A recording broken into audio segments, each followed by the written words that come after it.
ಅನಂತ ಕಾಲ ತಪಸ್ಸನ್ನ ಆಚರಿಸಿದರು, ಶಿವನನ್ನೇ ಮದುವೆಯಾಗಬೇಕೆಂದು.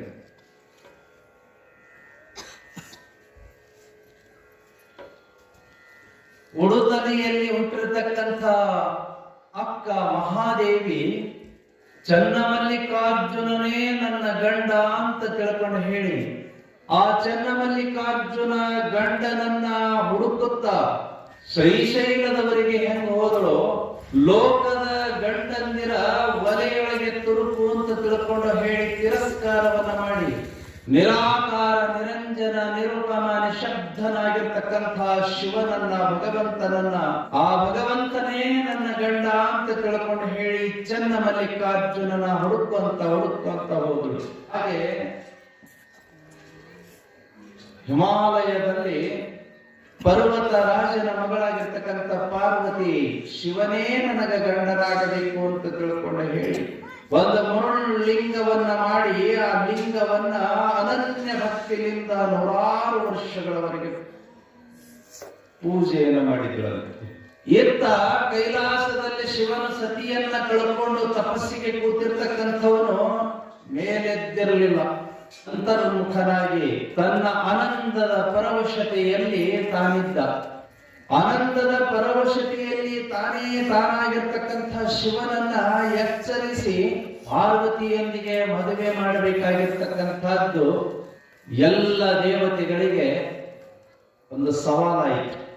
ಮತ್ತೆ ಈ ಎರಡನೇ ಮದುವೆಯಲ್ಲಿ ಬ್ರಹ್ಮ, ವಿಷ್ಣು, ರುದ್ರರು, ಇಂದ್ರ, ಚಂದ್ರ, ಸೂರ್ಯ, ಅಷ್ಟದಿಕ್ಪಾಲಕರು, ಋಷಿ ಮುನಿಗಳು ಎಲ್ಲರೂ ಕೂಡ್ಕೊಂಡ್ರು. ಉಗ್ರವಾದ ತಪಸ್ಸಿಗೆ ಒಲಿದಿರ್ತಕ್ಕಂಥ ಶಿವನು ಏನ್ ಬೇಕು ಅಂತಂದ್ರೆ ಮದುವೆ ಆಗಬೇಕು ಅಂತ ಕೇಳಿದ್ರು. ಆ ನಂತರದಲ್ಲಿ ಶಿವನು ಒಪ್ಪಿಗೆಯನ್ನ ಇಟ್ಟು ಪರ್ವತ ರಾಜನ ಮಗಳಾಗಿರ್ತಕ್ಕಂಥ ಪಾರ್ವತಿಯನ್ನ ಗುಪ್ತ ಕಾಶಿಯಲ್ಲಿ ಗುಪ್ತೇಶ್ವರ ಮಹಾದೇವ ಮಂದಿರ ಅಂತ ಐತೆ, ಅಲ್ಲಿ ಮದುವೆಯಾದನು ಅಂತ ತಿಳ್ಕೊಂಡು ಹೇಳಲ್ಪಡುತ್ತದೆ. ಆ ಗುಪ್ತೇಶ್ವರ ಮಹಾದೇವ ಮಂದಿರದಲ್ಲಿ ಇವತ್ತಿಗೂ ಕೂಡ ಪ್ರತಿ ವರ್ಷ ಜನವರಿ ತಿಂಗಳಲ್ಲಿ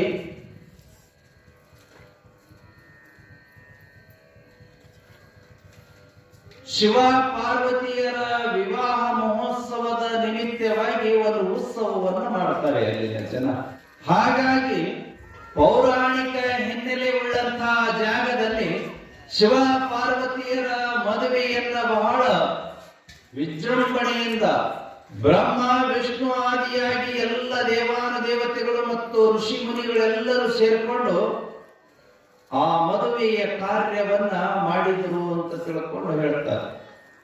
ಅಲ್ಲಿಂದ ಮತ್ತೆ ಶಿವನ ಹೊಸ ಸಂಸಾರ ಪ್ರಾರಂಭವಾಯಿತು.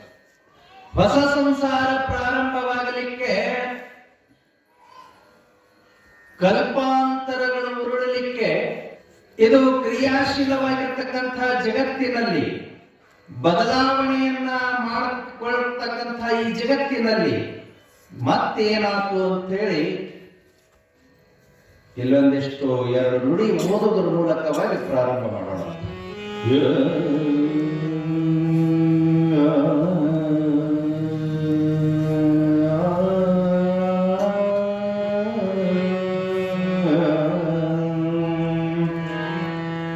ಭೂಮಿಯಲ್ಲಿ ನರಸಿಂಹ ಗೋಸುಗ ಮಹಾವೀರೇಶ ನಿಜ ನಿಸ್ಸೇನ ಶರ್ವೇಂದ್ರಾವತಾರದಿ ಲೀಲೆಯಲಿ ಮೆರೆದ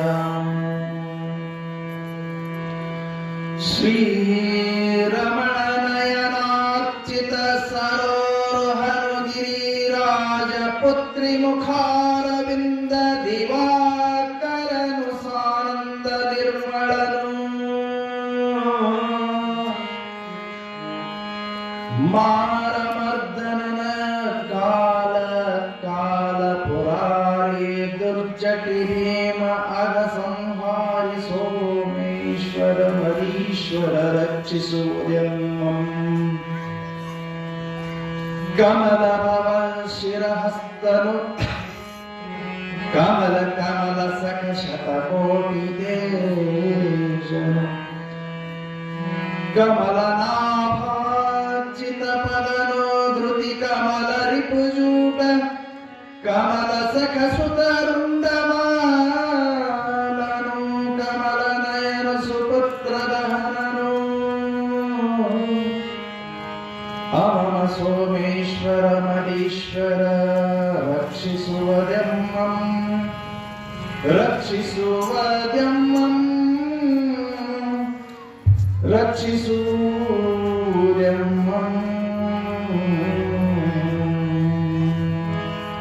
ಜೈ ಮಂಗಲಂ ಜೈ ನಮಃ ಪಾರ್ವತಿ ಶಿವ ಮಹಾದೇವ.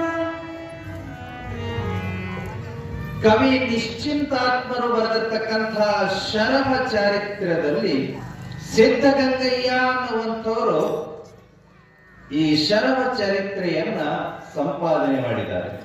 ಪುಟ್ಟರಾಜಿ ಕವಿ ಗವಾಯಿಗಳು ಬರೆದಿರ್ತಕ್ಕಂಥ ಪುರಾಣದಲ್ಲಿ ಕೂಡ, ವೀರಭದ್ರೇಶ್ವರ ಪುರಾಣದಲ್ಲಿ ಕೂಡ ಶರಭಾವತಾರದ ಬಗ್ಗೆ ಬರುತ್ತದೆ. ಶಿವಲಿಂಗಮ್ಮ ಕಟ್ಟಿಯವರು ಬರೆದಿರ್ತಕ್ಕಂಥ ರುದ್ರ ಭದ್ರ ದರ್ಶನಂ ಅನ್ನುವಂಥ ಪುರಾಣದಲ್ಲಿಯೂ ಕೂಡ ಶರಭಾವತಾರ ಬರುತ್ತದೆ. ವೀರಭದ್ರನ ದಕ್ಷ ಸಂಹಾರಕ್ಕಿಂತಲೂ ಶರಭಾವತಾರದ ಬಗ್ಗೆನೆ ಬಹಳಷ್ಟು ಕಡೆಗೆ ಉಲ್ಲೇಖಗೊಂಡಿರತಕ್ಕಂಥದ್ದನ್ನ ಸಾಹಿತ್ಯ ಲೋಕದೊಳಗೆ ನೋಡ್ತಕ್ಕಂಥವರಾಗಿದ್ದೀವಿ. ಅದಕ್ಕೆ ಇಲ್ಲಿ ನಿಶ್ಚಿಂತಾತ್ಮ ಆ ಶರಭಾವತಾರದ ಬಗ್ಗೆ ಒಂದು ಪುರಾಣವನ್ನೇ ಬರೆದಿದ್ದಾರೆ. ಆ ನಿಶ್ಚಿಂತಾತ್ಮ ಬರೆದಿರ್ತಕ್ಕಂತಹ ಶರಭಾವತಾರದ ಪುರಾಣದಲ್ಲಿ ಶರಭಾವತಾರದ ಬಗ್ಗೆ ವಿಸ್ತೃತವಾಗಿ ನೋಡೋಣ.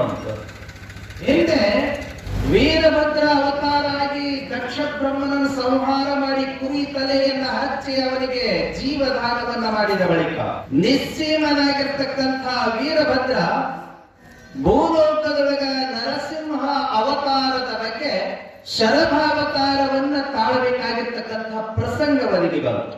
ಹಿಂದೆ ತುಂಗಾ ನದಿಯ ದಂಡೆ ಮೇಲೆ ಉಮಾಚಲ ಪರ್ವತದಲ್ಲಿ ಉತ್ತುಂಗ ಅನ್ನುವಂಥ ಮುನಿ ಇರ್ತಿದ್ದಾನೆ. ಆ ಮುನೀಶ್ವರನಿಗೆ ಇನ್ನೊಬ್ಬ ಮುನಿ, ಆ ಮುನಿಯ ಸತಿಯ ಮೇಲೆ, ಹೆಂಡತಿಯ ಮೇಲೆ ಕಾಮ ಹುಟ್ಟುಕೊಂತು. ಅವಳ ಮನಸ್ಸನ್ನ ಒಲಿಸಿ ಅವಳ ಸಂಗವನ್ನು ಮಾಡಲಿಕ್ಕಾಗಿ ಮತಂಗ ಅನ್ನುವಂಥ ಒಬ್ಬ ಮಗ ಹುಟ್ಟದ ಅವಳ ಹೊಟ್ಟೆಯಲ್ಲಿ. ಆ ಮತಂಗನೆಂಬ ಮಗ ಬೆಳೆದು ದೊಡ್ಡವನಾದ ಮೇಲೆ ಶಿವನನ್ನ ಕುರಿತು ಘನಘೋರವಾದಂಥ ತಪಸ್ಸನ್ನ ಆಚರಿಸಿದ. ತಪಸ್ಸನ್ನ ಆಚರಿಸಲಿಕ್ಕೆ ಅವನ ತಪಸ್ಸಿಗೆ ಒಲಿದಿರ್ತಕ್ಕಂಥ ಶಿವನು ಪ್ರತ್ಯಕ್ಷನಾಗಿ ಏನು ಬೇಕು ಅಂತ ತಿಳ್ಕೊಂಡು ಕೇಳಿದ್ರ, ನನಗ ಬ್ರಹ್ಮನನ್ನ ಹಿಡಿತರುವ ತಾಕತ್ತು ಕೊಡು, ನನಗೆ ಮರಣ ಬರಬಾರದು ಅಂತ ತಿಳ್ಕೊಂಡು ಹೇಳ. ನಿನಗೆ ಮರಣ ಬರಬೇಕು ಅಂತ ಹೇಳ್ತಂದ್ರೆ ನೀನು ಹಣೆ ಬರದಲ್ಲಿ ಇದ್ದಂತೆ ಆಗುತ್ತದ. ಬ್ರಹ್ಮನ ಗರ್ವವು ಹೆಚ್ಚಿಗಾಗೈತಿ. ಆಯ್ತು ತಗೋ, ನಿನಗೆ ಆಶೀರ್ವಾದ ಮಾಡ್ತೀನಿ, ನಿನ್ನ ತಪಸ್ಸು ಸಿದ್ಧಿಸಲಿ ಅಂತ ತಿಳ್ಕೊಂಡು ಹೇಳಿ ಶಿವ ಹೋಗ್ಬಿಟ್ನ. ಆ ನಂತರದಲ್ಲಿ ಮತಂಗನಿಗೆ ಅದ್ವಿತೀಯವಾಗಿರ್ತಕ್ಕಂಥ ತಾಕತ್ತು ಉಂಟಾಗ, ನನಗೆ ಮರಣನೇ ಇಲ್ಲ, ನನ್ನ ಯಾರು ಸಂಹಾರಣ ಮಾಡಂಗಿಲ್ಲ ಅಂತ ತಿಳ್ಕೊಂಡು ಅದ್ವಿತೀಯವಾದಂಥ ತಾಕತ್ತು ಉಂಟಾಗ ವೀರ ಶೂರನಾಗಿ ಮತಂಗ ಬ್ರಹ್ಮನನ್ನ ಹಿಡಿದು ತಗೊಂಡು ಬರಬೇಕು ಅಂತ ತಿಳ್ಕೊಂಡು ಬೆನ್ನ ಹತ್ತಿದ್ದಂತ ಯಾರೋ ಬಂದು ಬ್ರಹ್ಮನ ಲೋಕದೊಳಗ ಬ್ರಹ್ಮನಿಗೆ ಹೇಳಿದ್ರಂತ, ಮತಂಗ ಅನ್ನುವಂಥ ದುರ್ಬೀಜ ರಾಕ್ಷಸ ನಿನ್ನನ್ನು ಹಿಡಿಲಿಕ್ಕೆ ಬರಕತ್ತಲ್ಲ ಅಂತ ತಿಳ್ಕೊಂಡು ಎಂದನ ಕಡೆಗೆ ನೋಡಿ ಓಡಾಕ್ ಚಾಲು ಮಾಡಿದವ. ಆ ಬ್ರಹ್ಮನನ್ನ ಹುಡುಕೊಂಡು ಎಲ್ಲಾ ಲೋಕಗಳನ್ನು ಸುತ್ತಿದ್ದಂತೆ. ಕೆಲವೊಂದು ಸಲ ಈ ದೇವತೆಗಳಿಗೂ ಕೂಡ ಅಹಂಕಾರ ಬಂದಿತ್ತು ಅನ್ನುವುದನ್ನ ಈ ಪುರಾಣಗಳಲ್ಲಿ ನಾವೆಲ್ಲ ನೋಡ್ತಾ ಇರ್ತೀವಿ. ಪುರಾಣಗಳು ಕಾಲ್ಪನಿಕನೋ ಐತಿಹಾಸಿಕನೋ ಪ್ರಶ್ನೆ ಮಾಡಿಕೊಂಡು ಅದನ್ನ ಜಿಜ್ಞಾಸೆಗೆ ಒಳಪಡಿಸುವುದಕ್ಕಿಂತಲೂ ಅದರಲ್ಲಿರ್ತಕ್ಕಂಥ ಅಂಶಗಳು ನಮ್ಮ ಜೀವನದ ದಾರಿದೀಪವಾಗುತ್ತವ, ಅದಷ್ಟ ನಾವು ಗ್ರಹಿಸ್ತಕ್ಕಂಥವ್ರಾಗಬೇಕು. ಆ ದೇವತೆಗಳು ಕೂಡ ನಾ ಶ್ರೇಷ್ಠ ಅನ್ನುವಂತಹ ಕಚ್ಚಾಟಗಳು ತೊಡಗುತ್ತಾರೆ. ಯಾವಾಗ ಸೃಷ್ಟಿ ಬ್ರಹ್ಮ ಮಾಡಲಿ, ಸ್ಥಿತಿ ವಿಷ್ಣು ಮಾಡಲಿ, ಲಯ ರುದ್ರ ಮಾಡಲಿ ಅಂತ ತಿಳ್ಕೊಂಡು ಸೃಷ್ಟಿ ಸ್ಥಿತಿ ಲಯಗಳ ಅಧಿಕಾರವನ್ನ ಈ ತ್ರಿಮೂರ್ತಿಗಳಿಗೆ ವಹಿಸಿ ಕೊಟ್ಟ ಬಳಿಕ ನಾ ಶ್ರೇಷ್ಠ ಅಂತ ಜಗಳ ಆಗ್ತಿತ್ತು. ಶಿವ ಅಂದನಂತ ಯಾಕೆ ಜಗಳ ಮಾಡ್ತೀರಿ? ಯಾರು ನನ್ನ ಮುಕುಟವನ್ನ ನನ್ನ ಪಾದವನ್ನ ನೋಡಿ ಬರ್ತಿರೋ ಅವರ ಶ್ರೇಷ್ಠ ಅಂತ ತಿಳ್ಕೊಂಡು ಜ್ಯೋತಿರ್ಲಿಂಗವಾಗಿ ನಿಂತುಕೊಂಡಿದ್ದ, ಜ್ಯೋತಿ ಸ್ವರೂಪವಾಗಿ ನಿಂತುಕೊಂಡಿದ್ದ. ಆಕಾಶ ಭೂಮಿಗೆ ಏಕಾಗಿ ಜ್ಯೋತಿ ಸ್ವರೂಪವಾಗಿ ನಿಂತುಕೊಂಡಿರುವಾಗ ಶಿವನ ಪಾದವನ್ನ ನೋಡ್ತೀನಿ ಅಂತ ತಿಳ್ಕೊಂಡು ವಿಷ್ಣು ಪಾದವನ್ನ ನೋಡ್ಲಿಕ್ಕೆ ಹೋದ್ರ ಹಂಸದ ಮೇಲೆ ಬ್ರಹ್ಮ ಮುಕುಟವನ್ನ ನೋಡ್ತೀನಿ ಅಂತ ಹಾರಿ ಹೋದ. ನೂರಾರು ವರ್ಷಗಳವರೆಗೆ ಹಾರಿ ಹೋದ್ರೂ ಮುಕುಟ ಸಿಗಲಿಲ್ಲ. ನೂರಾರು ವರ್ಷಗಳವರೆಗೆ ಪಾದವನ್ನ ನೋಡ್ತೀನಂತ ಹೋದ್ರ ಪಾದ ಸಿಗಲಿಲ್ಲ. ಅದಕ್ಕ ಇರಬೇಕು ಬಸವಪ್ಪಗಳು ವಚನದೊಳಗೆ ಹೇಳ್ತಾರ, ಜಗದಗಲ ಮುಗಿಯಗಲ ಮಿಗಿಯಗಲ ನಿಮ್ಮಗಲ ಪಾತಾಳದಿಂದ ತತ್ತ ನಿಮ್ಮ ಶ್ರೀಚರಣ, ಬ್ರಹ್ಮಾಂಡದಿಂದ ತತ್ತ ನಿಮ್ಮ ಶ್ರೀ ಮುಕುಟ. ಆ ವಚನದೊಳಗೆ ಹೇಳುವಂಥದ್ದು ಜಗದಗಲ ಮುಗಿಯಗಲ ಮಿಗಿಯಗಲ ನಿಮ್ಮಗಲ. ನೀವೆಷ್ಟು ದೊಡ್ಡವರು ಅಂತೇಳಂತಂದ್ರ, ನೀವೆಷ್ಟು ವ್ಯಾಪರು ಅಂತೇಳಂತಂದ್ರ, ವ್ಯಾಪ್ತವಾಗಿರಿ ಅಂತೇಳಂತಂದ್ರ 14 ಲೋಕಗಳೆಲ್ಲವೂ ನಿಮ್ಮ ಒಡಲೊಳಗದಾವ. ಅಷ್ಟು ದೊಡ್ಡವರು ನೀವು, ಜಗತ್ತನ್ನೇ ಆವರಿಸಿಕೊಂಡು ಬಿಟ್ಟಿರ್ತಕ್ಕಂಥವ್ರು ನೀವು. ಅಲ್ಲಿ ಇಲ್ಲ ಅಂತ ಹೇಳ್ತಂದ್ರೆ ಅಲ್ಲಿ ಏನೂ ಇಲ್ಲ. ಅದಕ್ಕೆ ಎಲ್ಲಾ ಕಡೆಗೂ ನೀವು ಇರೋದ್ರಿಂದ ಎಲ್ಲವೂ ಐತಿ ಅಂತ. ಜಗದಗಲವಾಗಿರ್ತಕ್ಕಂಥವ್ರು ನೀವು, ಮುಗಿಲಗಲವಾಗಿರ್ತಕ್ಕಂಥವ್ರು ನೀವು. ಪಾತಾಳದಿಂದ ತತ್ತ ನಿಮ್ಮ ಶ್ರೀಚರಣ, ನಿಮ್ಮ ಪಾದ ಎಲ್ಲಿವರೆಗೆ ಐತಿ ಅಂತ ಹೇಳ್ತಂದ್ರ ಸಂಪತ್ತು ಭರಿತವಾಗಿರ್ತಕ್ಕಂಥ ನಿಮ್ಮ ಪಾದ ಎಲ್ಲಿವರೆಗೆ ಐತಿ ಅಂತ ಹೇಳ್ತಂದ್ರ ಪಾತಾಳ ಅಂತ ತಿಳ್ಕೊಂಡು ಹೇಳ್ತಾರಲ್ಲ, ಆತಾಳ ವಿತಳ ಸುತಳ ತಳಾತಳ ಪಾತಾಳ ಅದರ ಆಚೆವರೆಗೂ ಐತಿ ಅಂತ. ಅಂದ್ರ ಪಾತಾಳದಿಂದ ಆಚೆನೂ ನಿಮ್ಮ ಪಾದವನ್ನ ಇಲ್ಲಿವರೆಗೆ ಐತಿ ಅಂತ ತಿಳ್ಕೊಂಡು ನೋಡಕ್ಕಾಗಿಲ್ಲ, ಅಷ್ಟು ದೂರದವರೆಗೆ ಐತಿ, ಚಾಚಿಕೊಂಡು ಬಿಟ್ಟಿದೆ. ಬ್ರಹ್ಮಾಂಡದಿಂದ ತತ್ತ ನಿಮ್ಮ ಶ್ರೀ ಮುಕುಟ, ನಿಮ್ಮ ಸಂಪತ್ತು ಭರಿತವಾಗಿರ್ತಕ್ಕಂಥ ಮುಕುಟ ಎಲ್ಲಿವರೆಗೆ ಐತಿ ಅಂತ ಹೇಳ್ತಾರ. ಮುಕುಟ ತಲೆ ಮುಖ ಎಲ್ಲಿವರೆಗೆ ಐತಿ ಅಂತ ಹೇಳ್ತಾರ. ಬ್ರಹ್ಮಾಂಡ ಏನೈತಿ ಮ್ಯಾಲೆ, ದೇವಲೋಕ, ಸ್ವರ್ಗಲೋಕ, ವೈಕುಂಠ, ಬ್ರಹ್ಮಲೋಕ, ಶಿವಲೋಕ, ಕೈಲಾಸ ಅವೆಲ್ಲ ದಾಟಿ ಆಚೆ ಇದೆ ನಿಮ್ಮದು ಶ್ರೀ ಮುಕುಟ. ಶ್ರೀ ಅಂತಂದ್ರೆ ಸಂಪತ್ತು ಭರಿತ, ಅಲ್ಲೇನು ಕೊರತೆ ಇಲ್ಲ ಅಂತ, ಎಲ್ಲವೂ ಇದೆ ಅಂತ. ಶ್ರೀ ಅನ್ನುವಂಥ ಶಬ್ದ ಅದನ್ನ ಸೂಚಿಸ್ತದ. ಎಲ್ಲವನ್ನ ಇದೆ, ಅಲ್ಲಿ ಏನು ಕೊರತೆ ಇಲ್ಲ, ಅಲ್ಲಿ ಸುಖ ಇದೆ, ಅಲ್ಲಿ ಸಂಪತ್ತಿದೆ ಅಂತ ಸೂಚಿಸ್ತದ ಶ್ರೀ ಅನ್ನುವಂಥ ಶಬ್ದ. ಆಚೆವರೆಗೂ ಇದೆ ನಿಮ್ಮ ಮುಕುಟ. ಬಸವಪ್ಪಗಳು ಹೇಳ್ತಾರೆ ಈ ಮಾತನ್ನ. ಆ ರೀತಿ ಒಳಗ ವಿಷ್ಣು ಪಾದವನ್ನು ನೋಡ್ತೀನಂತ ಹೋದ, ಬ್ರಹ್ಮ ಮುಕುಟವನ್ನು ನೋಡ್ತೀನಂತ ಹೋದ. 100 ವರ್ಷ ಅದನ್ನು ಆಗಲಿಲ್ಲ. ಹೊಳ್ಳಿ ಬರ್ಲಿಕ್ಕೆ ಅಪ್ಪಣೆ ಆಯ್ತು. ಹೊಳ್ಳಿ ಬಂದ್ರಿಬ್ರು. ಬರ್ಬೇಕಾದ್ರೆ ಬ್ರಹ್ಮ ಏನ್ ಮಾಡಿದನು ಅಂತ ಹೇಳ್ತಂದ್ರ, ಈಗ ವಿಷ್ಣು ನೋಡಿದನು ಅಂತ ಹೇಳ್ತಂದ್ರ ಅವ ದೊಡ್ಡವ ಆಗ್ತಾನ, ಅವ ದೊಡ್ಡವ ಆಗಲ್ಲ. ಮತ್ತೆ ನಾನಂತೂ ನೋಡಕ್ ಆಗ್ಲಿಲ್ಲ. ಅಲ್ಲಿ ಹೋದ ಬಳಿಕ ನೋಡಿ ಅಂತ ನೋಡಿದಪ್ಪ ಅಂತ ತಿಳ್ಕೊಂಡು ಕೇಳ್ತಾರ, ಅವ್ನು ನೋಡಿನಿ ಅಂತ ತಿಳ್ಕೊಂಡಂತಂದ್ರ ಸಾಕ್ಷಿ ತೋರಿಸು ಅಂತ ತಿಳ್ಕೊಂಡಂತಂದ್ರ ಸಮಸ್ಯೆ ಆಕೈತಿ. ಅದಕ್ಕೆ ಸಾಕ್ಷಿ ಬೇಕಾಗ್ತದೆ. ಸಾಕ್ಷಿ ಸಲುವಾಗಿ ಬ್ರಹ್ಮ ಏನ್ ಮಾಡಿದನು ಅಂತ ಕೇಳಂತಂದ್ರ ಕಾಮಧೇನುವನ್ನ ಮತ್ತು ಕೇತಕಿ ಎನ್ನುವಂತ ಗಂಧರ್ವೆಯನ್ನ ಆಯ್ಕೆ ಮಾಡಿಕೊಂಡ. ನೀವಿಬ್ರು ನನ್ನ ಪರವಾಗಿ ಸಾಕ್ಷಿ ಹೇಳಬೇಕು ಅಂತಲ್ಲ, ಅವರಿಬ್ರು ಆಯ್ತು ನಡಿ ಅಂತ ಹೇಳ್ತಾರೆ. ಶಿವನ ಮುಂದೆ ಬಂದು ನಿಂತುಕೊಂಡ ಬಳಿಕ ವಿಷ್ಣುವಿಗೆ ಶಿವ ಹೇಳಿದ, ನೋಡ್ದೇನಪ್ಪ, ನೋಡಕ್ಕಾಗಲಿಲ್ಲ. ತಮ್ಮ ಶ್ರೀಪಾದ ಅನಂತ ಅಗಮ್ಯವಾಗಿರ್ತಕ್ಕಂಥದ್ದು, ಪಾತಾಳದಿಂದ ತತ್ತ ನಿಮ್ಮ ಶ್ರೀಚರಣ ಅಂತ ತಿಳ್ಕೊಂಡಂತಂದ ವಿಷ್ಣು. ನೋಡಕ್ಕಾಗಲಿಲ್ಲ. ಬ್ರಹ್ಮನ ಕೇಳ್ದ, ನೀ ನೋಡ್ದೇನಪ್ಪ? ಏನ್ ನೋಡಿದೀನ್ರಿ, ಅದಕ್ಕೆ ಸಾಕ್ಷಿನ ತಗೊಂಬಂದೇನೆ. ಯಾರದರ ಸಾಕ್ಷಿ? ಆಕಳ ಐತಿ ಸಾಕ್ಷಿ. ಆಕಳನ್ನ ತಗೊಂಡು ಬಂದ ನಿಲ್ಲಿಸದ, ಹೇಳ ಸಾಕ್ಷಿ, ನನ್ನ ಬಗ್ಗೆ ನಾನು ನೋಡಿನಿಲ್ಲ, ಹೇಳಂತ ಕೇಳ್ತಾರ. ಆಕಳ ಮುಖದಿಂದ ಹೌದು ನೋಡ್ಯಾಗ್ರಿ ಅಂತ ತಿಳ್ಕೊಂಡು ಹೇಳಿ ಬಾಲದಿಂದ ಇಲ್ಲ ಅಂತಲ್ಲ. ಅದಕ್ಕ ಆಕಳ ಸತ್ಯವನ್ನ ಬಾಲದಿಂದ ನೋಡಿದಕ್ಕ ಬಾಲಕ್ಕ ಪೃಚ್ಛಕ್ಕ ಪೂಜೆ ಮಾಡಬೇಕು ಅಂತ ತಿಳ್ಕೊಂಡು ಹೇಳ್ತಾರ. ಬಾಲಕ ಪೂಜೆ ಮಾಡಬೇಕು. ಮೊದಲಿಗೆ ನೀವು ಆಕಳ ಮನೆಯೊಳಗೆ ಹೋಗಿಸಿದ ಬಳಿಕ ಮೊದಲು ಬಾಲ ಪೂಜೆ ಮಾಡಿ ಆಮೇಲೆ ಮುಖ ಪೂಜೆ ಮಾಡ್ಬೇಕ್ರಿ. ಮೊದಲ ಮುಖ ಪೂಜೆ ಮಾಡಿದ್ರಿ ಅಂತಂದ್ರೆ ಸುಳ್ಳನ್ನ ಪೂಜೆ ಮಾಡ್ದಂಗ ಆಗ್ತದ, ಸತ್ಯವನ್ನ ಪೂಜೆ ಮಾಡ್ದಂಗ ಆಗಲಿ. ಆಕಳ ಪಾದ ಆಮೇಲಿಂದ ಮಾಡವು. ಮೊದಲ ಆಕಳ ಪೃಚ್ಛವನ್ನ ಪೂಜೆ ಮಾಡಬೇಕು.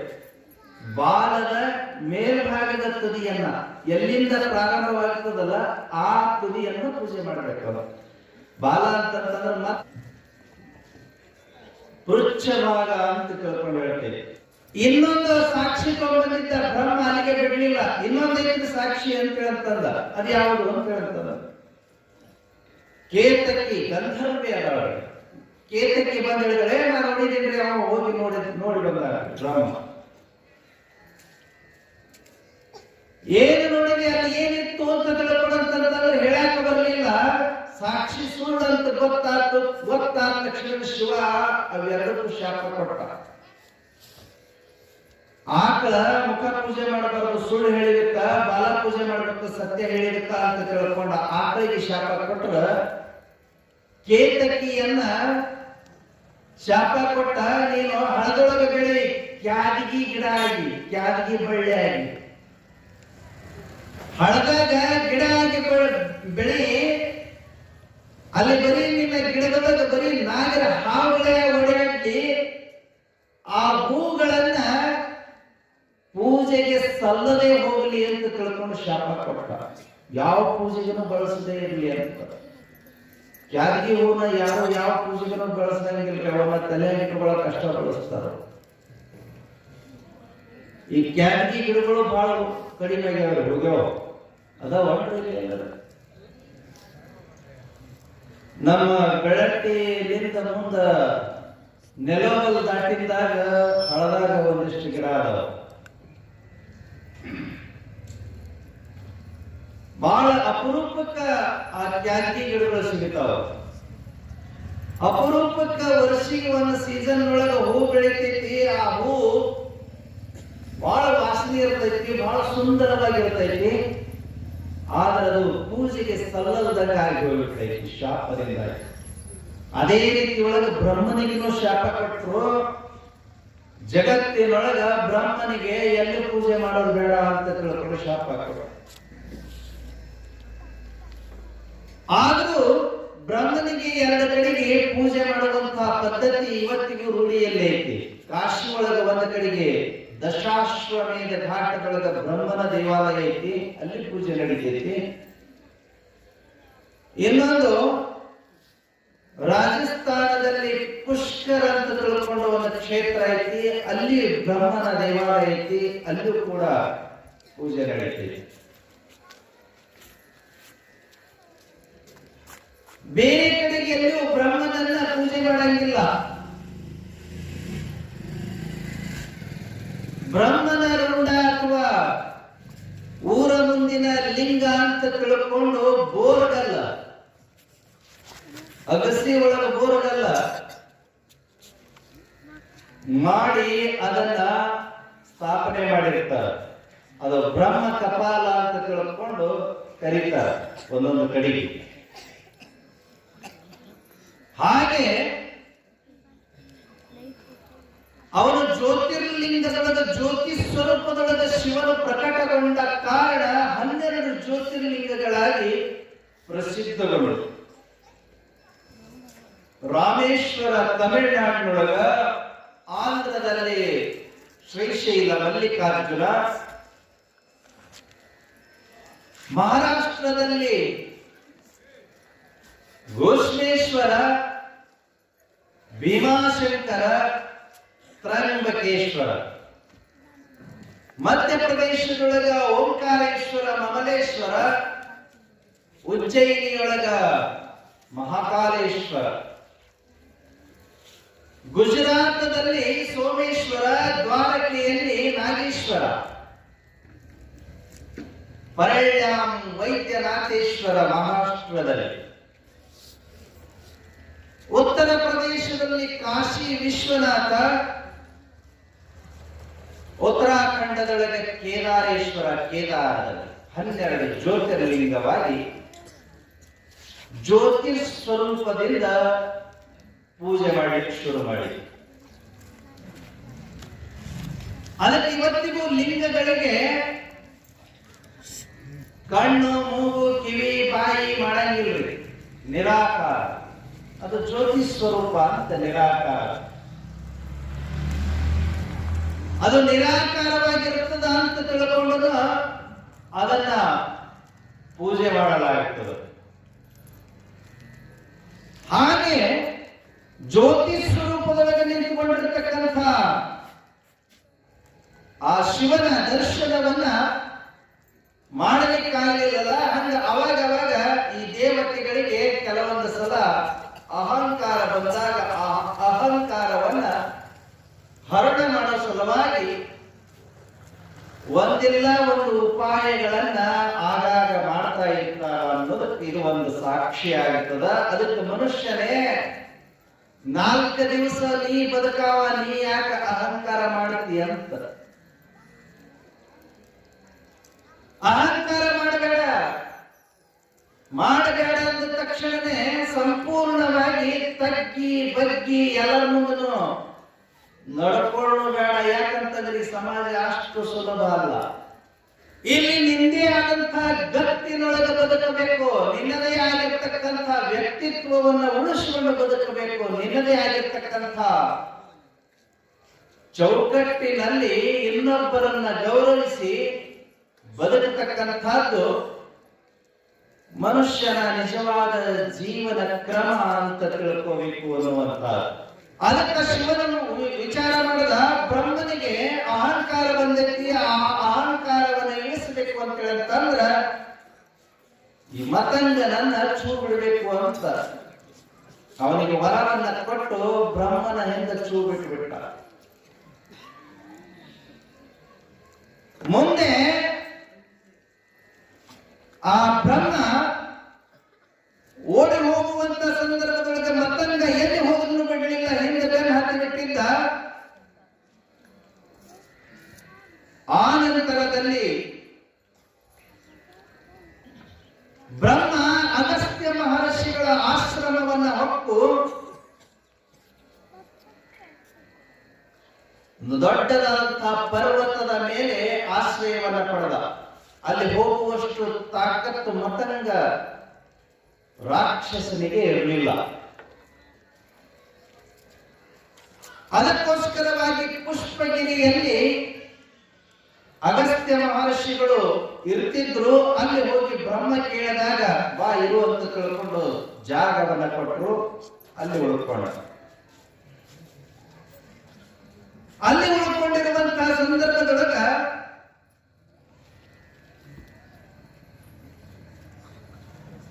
ಆ ಬ್ರಹ್ಮ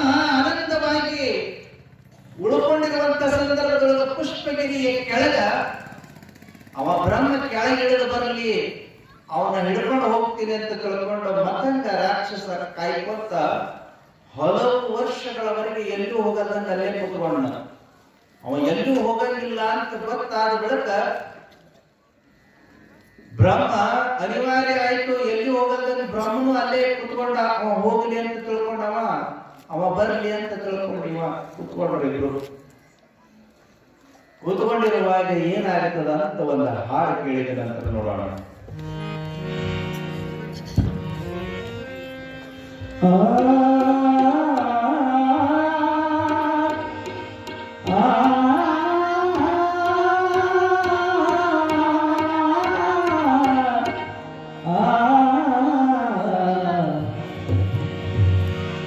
ಒಳಗಿನ ಕಣ್ಣನು ತೆರೆದಿದೆಯೋ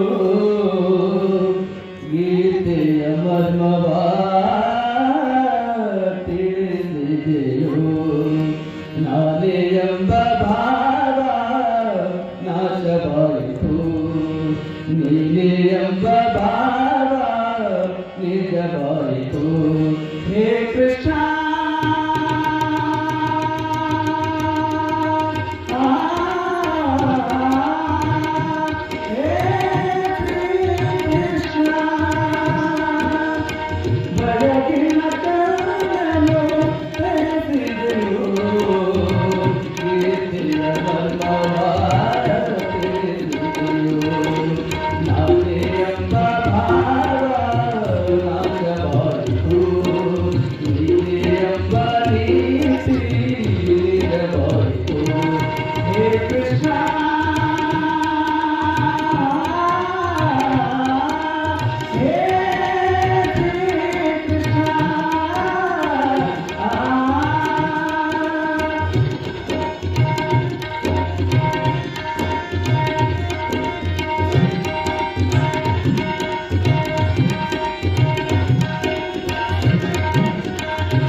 ಯಾವಾಗ ಬ್ರಹ್ಮನಿಗೆ ಮತಂಗ ರಾಕ್ಷಸ ಬೆನ್ ಹತ್ತಿದನೋ, ಪುಷ್ಪಗಿರಿಯ ಮೇಲೆ ಹೋಗಿ ಯಾವಾಗ ಅಡಕೊಂಡನೋ,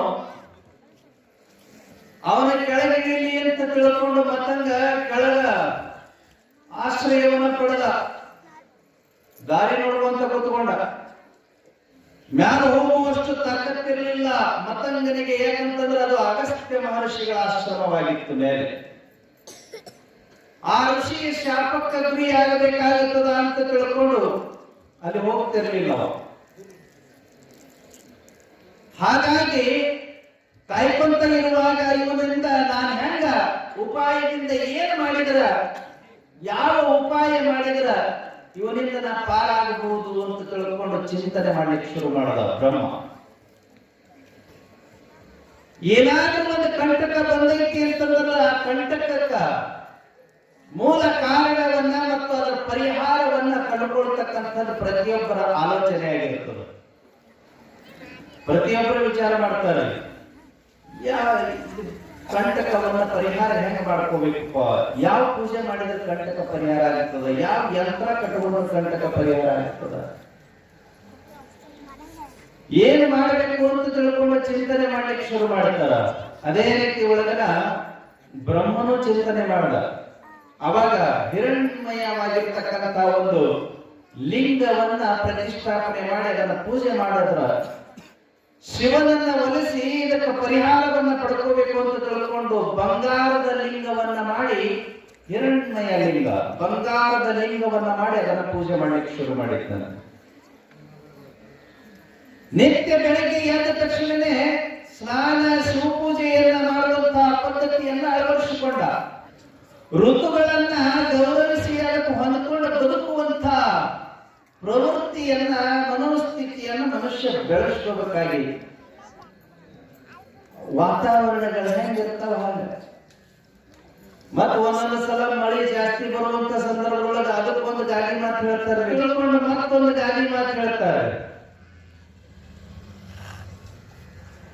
ಆದ್ರೂ ನಮ್ಮ ರೈತರ ಮಂದಿ ಬಹಳ ಶಾಣ್ಯರು. ಈ ಕಡೆಯಿಂದ ಗಾಳಿ ಬೀಸ್ತಂತಂದ್ರೆ ಇನ್ನು 3 ದಿವಸದೊಳಗೆ ಮಳೆ ಬರ್ತೈತಿ ನೋಡೋಣ, ಮಿಂಚಂತಂದ್ರೆ ಹಿಂಗಾಕೈತಿ ನೋಡೋಣ. ಈ ಕಡೆಗೆ ಮಿಂಚು ಅಂತ ಹೇಳ್ತಂದ್ರ ಇಷ್ಟು ದಿವಸದೊಳಗೆ ಮಳೆ ಬರ್ತೈತಿ ನೋಡೋಣ, ಹಿಂಗಾಕೈತಿ. ಎಲ್ಲ ಕಂಡು ಹೇಳ್ಬಿಟ್ಟಾರೆ. ಅದೆಲ್ಲ ಒಂದು ಕಡೆಗೆ ಮಿಂಚಿದ್ರೆ ಪಾಣಿ ಹೊತ್ತು ಏನು 3 ತಿಂಗಳು ಮಳೆ ಬರಂಗಿಲ್ಲ ಅಂತ ಅದು ಕಂಡು ಹಿಡಿದಾರೆ. ಅದು ಹಂಗ ಆಗ್ತೈತಿ. ಎಷ್ಟು ಪರ್ಫೆಕ್ಟ್ ಲೆಕ್ಕಾಚಾರ ಐತಿ ನೋಡ್ರಿ ನಮ್ಮ ರೈತರು, ಹಿಂದಿನ ಕಾಲದ ರೈತರು. ಪರ್ಫೆಕ್ಟ್ ಲೆಕ್ಕಾಚಾರ. ಚಂದ್ರನಿಗೆ ಕೆರೆ ಕಟ್ಟು ಅಂತ ಅಂತಂದ್ರೆ ಅದು ಯಾವ ಕಡೆಗೆ ಒಡೆದೈತಿ ಆ ಕಡೆಗೆ ದೊಡ್ಡ ಮಳೆ ಆಗೈತಿ ಅಂತ ತಿಳ್ಕೊಳಂತಾರ. ಗೂಡು ಕಟ್ಟಂತಂದ್ರೆ ಮಳಿನೇ ಆಗಂಗಿಲ್ಲ ಅಂತ.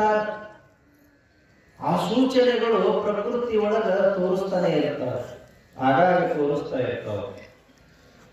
ಈ ಪ್ರಕೃತಿ ಒಳಗೆ ನಡೀತಕ್ಕಂತ ಮಳೆ, ಚಳಿ, ಬಿಸಿಲು ಇವೆಲ್ಲವೂ ನಮ್ಮ ಆರೋಗ್ಯಕ್ಕೆ ಬೇಕಾಗಿರ್ತಕ್ಕಂಥವೇ.